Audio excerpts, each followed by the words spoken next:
Blog Talk Radio. Good morning. This is your host, Llorraine Neithardt, and you have reached Venus Unplugged. And what we do here is we explore the archetype of Venus, whether it be on the esoteric level of astrology, and right now we're working with the images of tarot, certainly on the psychic level or psyche's level.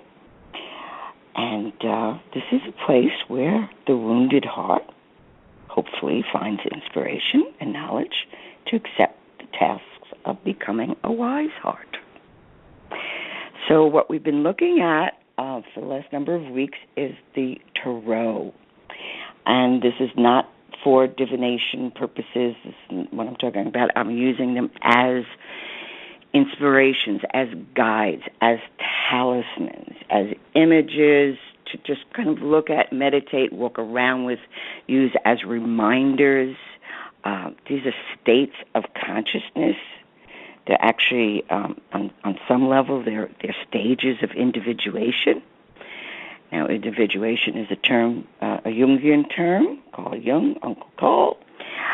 And that's our journey towards wholeness. And it can come in any moment, in any way.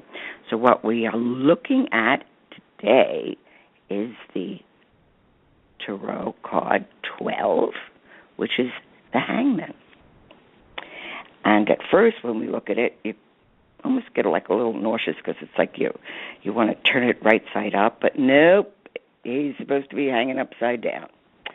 And the Hangman, it's about suspense, but it is like a soul suspense. It's the suspense when fate says,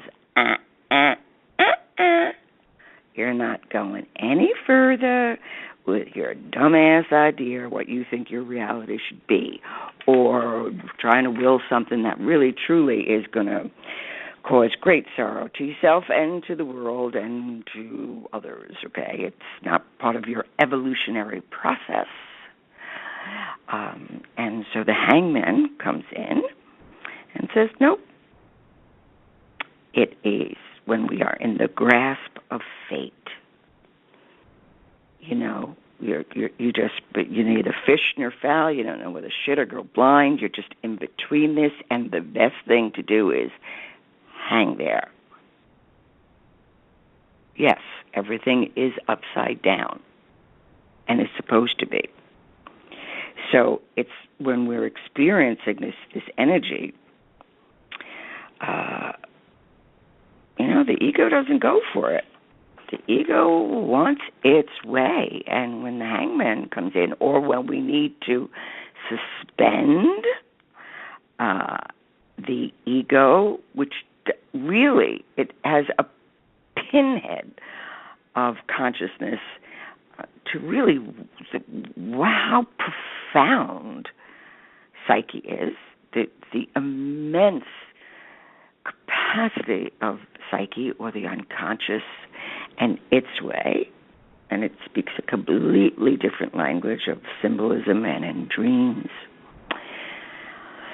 And it's, the Hangman we use or we meditate on, or we know, I need to chill right now because I am so, I'm either going the same old path, which I know gets me absolutely nowhere, or we need the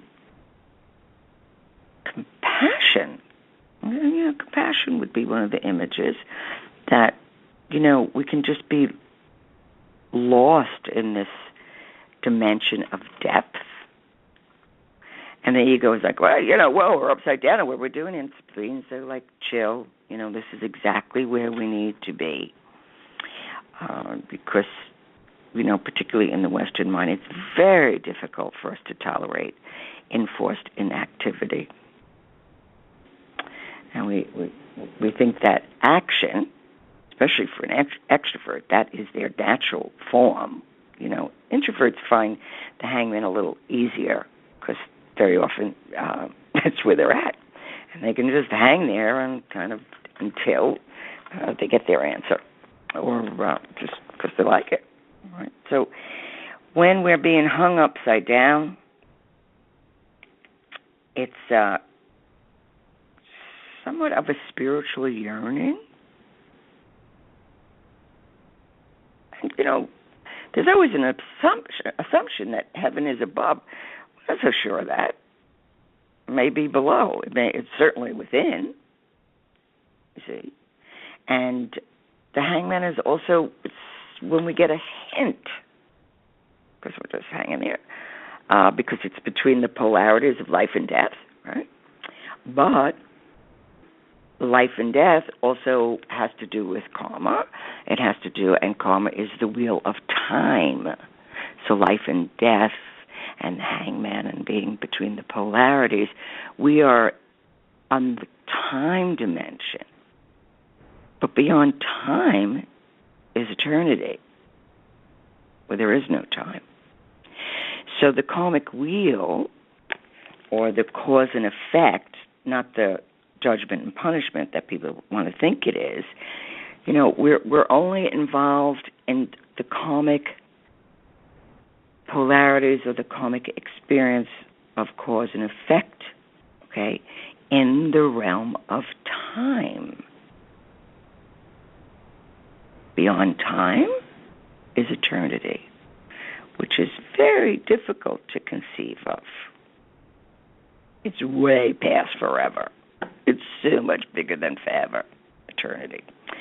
So hopefully at some point we all get to hang in eternity and really experience the cosmicness of it all, because it is kind of extraordinary. But we're not going to get there until we do a tour of duty with the hangman. And when we can't push something, when synchronicity starts, that means meaningful coincidences. Someone 3 times someone tells us something or names a book or a movie or something. By the 3rd time, just shut up and just do it. And just see. Because the ego says, no, I know. No, it doesn't know because you haven't done it. You need the experience. And when we can have the experience, then something, what we're working with here is the heart. Not so much the mind, although it's kind of one and the same at times. But the profundity of the heart, the wisdom that's in the heart, the suffering, the sorrows of the heart, and equally the terrifying joys. I find that more people are afraid of the absolute joy than they are of sorrows. Okay, so what we would like to work with here is, moving from awe to joy. Like, wow, look at this. Look at the depth of the meaning. Now, people that don't want meaning in their lives, well, they're probably not listening to this show, that's for sure. But that's what this hangman is for. So when you need that strength and to consciously feel uncomfortable, but to accept being uncomfortable, because it is the way of your fate. So that's not masochistic, where we're just suffering for the sake of suffering. This has great meaning. Sometimes the trickster archetype is involved with this card or these moments in our life. The trickster always tricks us on behalf of our higher self. The trickster doesn't have any dog in this fight, whatever the fight may be. It is sent in to trick you. You think you're going one way, and yet you're going another way. 30 years ago, I was tricked. I went to a psychic because I was on my way to Paris to be a couture designer, and, I got tricked because then it got all revealed, because I didn't believe any of it, and then spent the next decade in pursuit of my own madness, only to find out that, yes, in fact, what she was talking about, this crazy gift, was in fact something that I was born with, and I had to learn its language and the many, many languages and words the more we understand and work with words, what they really mean, get a good dictionary of etymology, and just check the ancestry, the heritage of a word, how it began, where it began, how we use it, and how we misuse it. Because it's not about perfection and exactitude. It's about right relationship of symbol and images. So when we can communicate an accurate image, that's what these tarot cards do.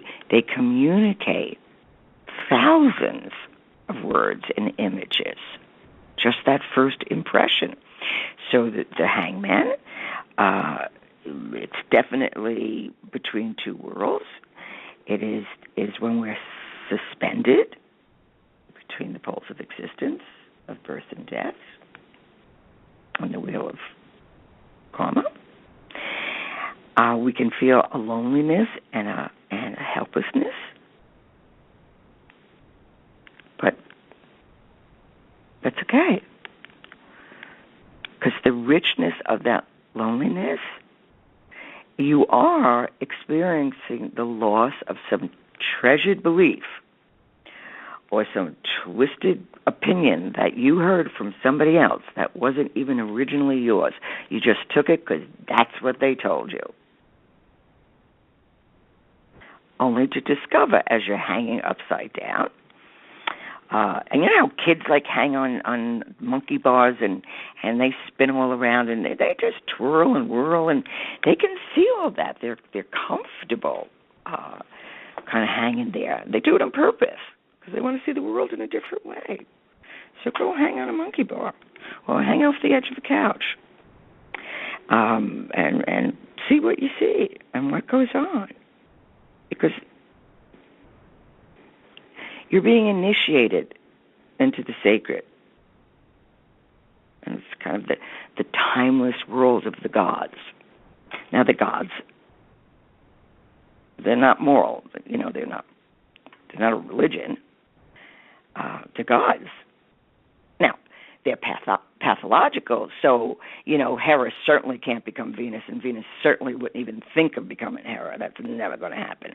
So they work within the realms of that archetypal field, which has many experiences and realities to it. But so they're limited in a sense because they're pathological. You know, Zeus can't become Hermes, the messenger of the gods. So when we're between the worlds, there's a kind of a rupture in our reality. You know, I just thought of something. It's like, in some ways, this is how you feel when you fall in love. We call it falling, not ascending. I mean, talk about words, talk about trippy. And what happens when we fall, it's a defeat to the ego to fall in love.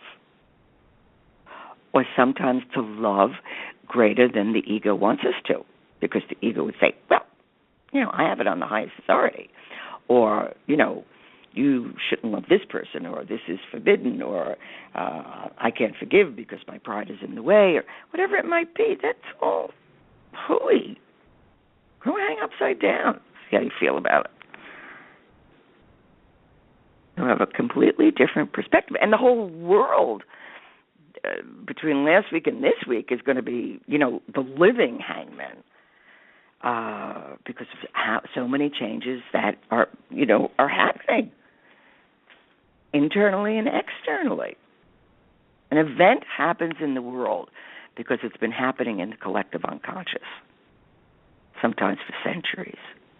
And then it suddenly appears like poof, fate just says, okay, this is the moment. That's the one that throws the party. But it's been cooking. And a lot of things have been cooking. And it is now time for the baffling state of the hangman to turn around, and we suddenly have a whole new world with new rules and new regulations. And very often, particularly when you're on the path of individuation. And individuation means becoming the individual you were meant to be. Now, this could take you centuries, so chill. But the inherent divine plan for your experience of humanity, that's what individuation is. And so much of the pain and the process of becoming whole is deprogramming what you were told, who you were and who they thought you were. And I'm sure we can all relate to actually being insulted when we're kids. Like, no, that's not me. Or, wow, maybe that is. And we can live with a complete fractured sense of ourselves because of what somebody with a strong negative animus or strong opinions or a powerful belief system that nobody really examines, and then we're always feeling a day late and a dollar short. But in individuation, you're going to use your dream world, you're going to use your astrology, you're going to use this world of symbolism, okay, to start discovering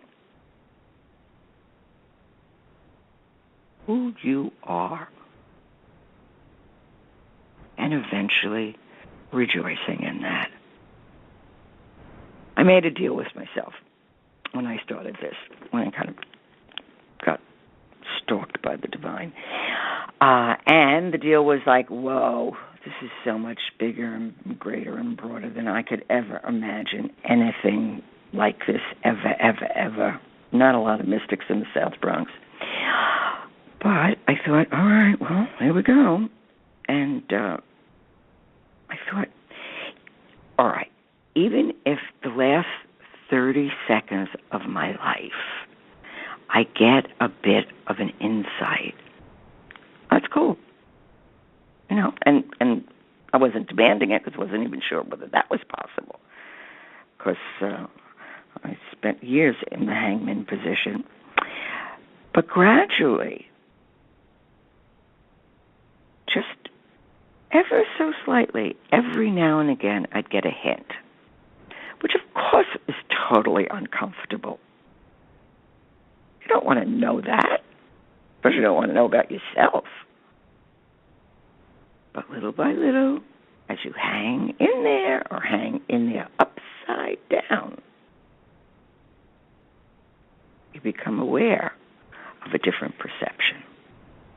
So this initiation can happen at various times in life, and it usually happens whenever we've reached the end of a certain place or stage of existence, and life demands a transition in new ways. So there's going to be lots of hangman. As a matter of fact, maybe we sell some T-shirts with the hangman, because that's how people are going to be feeling now.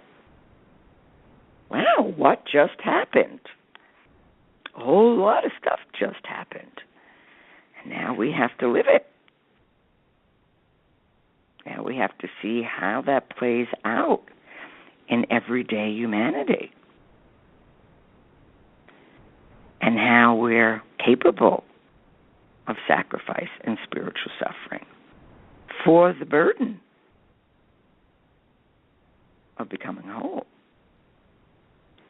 Now, when individuation chooses you, which I suspect that's what it does. I mean, we can think like, wow, that's really cool, and I want to be whole, I want to be spiritual, and that. Yeah, right, okay. But it's actually choosing you. Your psyche is choosing you. It's like, okay, it's time for you to wake up. And when we start tracing back the stories of the dreams, which is why it's good to keep a diary or some notes to thyself, so we start to see, wow, look at this. And when called, you're usually freaked out. I don't want that. Because what happens is a tremendous guilt when you're called to individuation. And there's a lot of trials and tribulations, and people don't exactly love you because you're turning their world upside down. How many times when you're trying to grow, somebody says, I like you better the other way. Oh, what? Unconscious? Thank you. But they did. Why did they like you better unconscious? Because then they didn't have to become conscious. Or they could work you, or they could manipulate you, or you could, be their patsy. They're, the sorrows of Venus. But when we wake up, we will suffer true love, not abuse. When people are in abusive relationships, which is far too vast and heartbreaking, there is a tendency to believe that the abuser and the abusee, that there's a psychological issue. There's not a psychological issue. It's the way the person thinks. End of story. They think abuse is cool or manipulative or whatever. And sometimes we, give all sorts of meaning to their abuse. It's like, no, just get out of Dodge. Get away. If you can. If you can't, then take this hangman card and see that this is now a useful way. If you're going to be hanging there, it's not by somebody else's demise.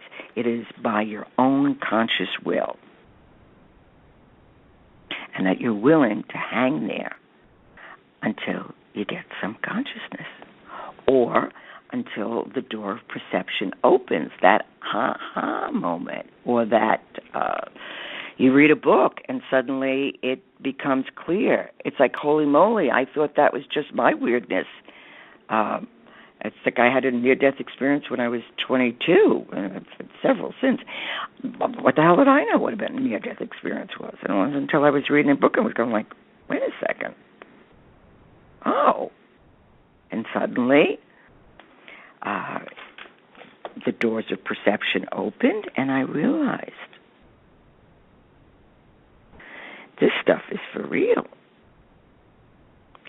So use this position when you want to unlock like hidden treasures within yourself or a new meaning. So it's kind of like being in limbo, but it's not really limbo. It's being shaken upside down. So the nature of this image, and it's wonderful. Pinterest. I'm addicted to Pinterest. It's like I can spend like 3 hours just looking at images and editing and finding beauty. And just go on Tarot or go on my Pinterest or Venus Unplugged and just look at the various images, because this is also what it's bringing to you. It's bringing you a new understanding. Of who? Of you. If you're not of the greatest interest to yourself, get there. Because at the end of your life, nobody's going to ask you how your mother was, or were you loved, or what did you do? That's what's going to be asked. So how'd you do? We gave you these talents and these abilities and these trials and tribulations. So tell us the story. The Lords of Karma love epic tales. And we love to listen to epic tales. Because that's what we hear. That's what gives us meaning. So the hangman initiates us into, we have to really get down to our roots. Or hang from our roots. Hey, maybe it's wine. Yeah, Dionysus. Let's go for that image too. And that's the beauty of the Tarot. So fate can bring about this kind of crucifixion at any time in life and in a variety of ways. But that you're being crucified into the crux of discovering who you are according to the divine plan. See, and what Jung always said was, that a person really has to experience for themselves. I mean, you can tell them things, but no, they really, really have to go through it. And it's like, why did this have to happen to me? And the reason it has to happen is because reality is when it happens to you. So when Jung was referring to psychological states, here's a quote. Jung writes, "The patient must be alone if he is to find out what is that supports him when he can no longer support himself. Only this experience can give him an indestructible foundation." Not fun while you're going through it, but the stakes are high. And once you get even a piece of this, you have it for all of eternity. Remember, eternity is beyond time. And then eventually, when we become enlightened beings, then we can go hang out in eternity and we can get off the wheel of karmic learning and relearning. So that's part of what happens when we work with these patterns and we work with these feelings and we're willing to be suspended. And sometimes that suspension is an illness or a tragedy, depression, which is always psyche's way of saying, basta, enough. It's like a coffee maker. I'm going to press you down so that you can begin to see there's a whole other reality that you need to become aware of. And so when someone is in a depressed state, they're actually like in a holy state. It's like it's radioactive holiness. It doesn't feel that way when you're in it, but they are in the state of the holy. And that's why when they try to describe their depressions or their feelings, very often they can't be related to, because they're in a kind of reversed ecstasy, so to speak, that one day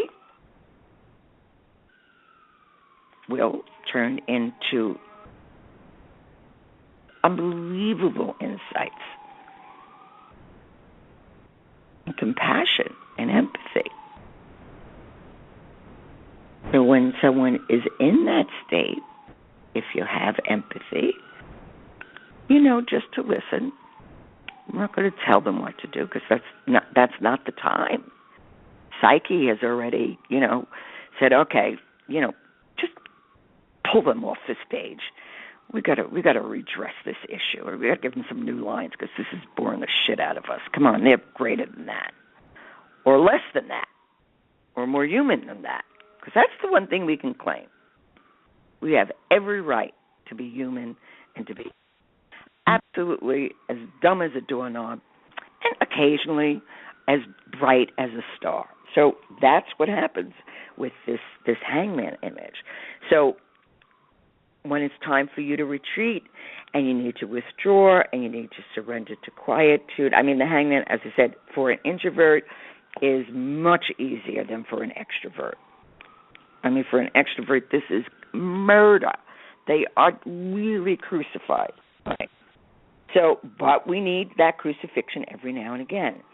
So when you're in this hangman state, you're really contacting the deep, eternal self, where your own truth lives. And then in that state, you'll be renewed.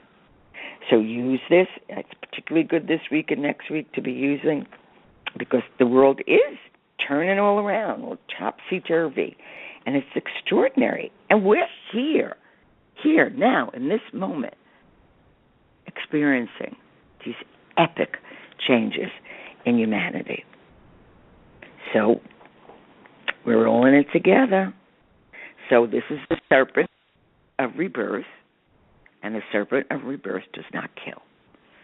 It transforms, kills off the ego. And we love the ego. We don't want to kill the ego. It's just it doesn't have the ruling vote. That's all. And in loving the ego, because it's important that we have one, otherwise we can't discern. That's an incredible relationship when that takes place, where psyche and ego can kind of do active imagination, which winds up being hilarious. But we'll talk about that next week, and have an absolutely glorious, glorious week, hanging upside down and wondering what that's all about. So, till next week, as well. They're gonna kill the love of my life. Casey! If I don't go back to what I was doing. Our line of work is quite brutal and quite ruthless. How far would you go for love? You steal truck, bring it to me. Then you make your money. Is it dangerous? Of course it's dangerous! Nicholas Hoult, Felicity Jones, with Ben Kingsley and Anthony Hopkins. All this trouble, all this pain, for love. Collide, now playing. Rated PG-13, may be inappropriate for children under 13. Appropriate for children under 13. Appropriate for children under 13. Appropriate for children under 13.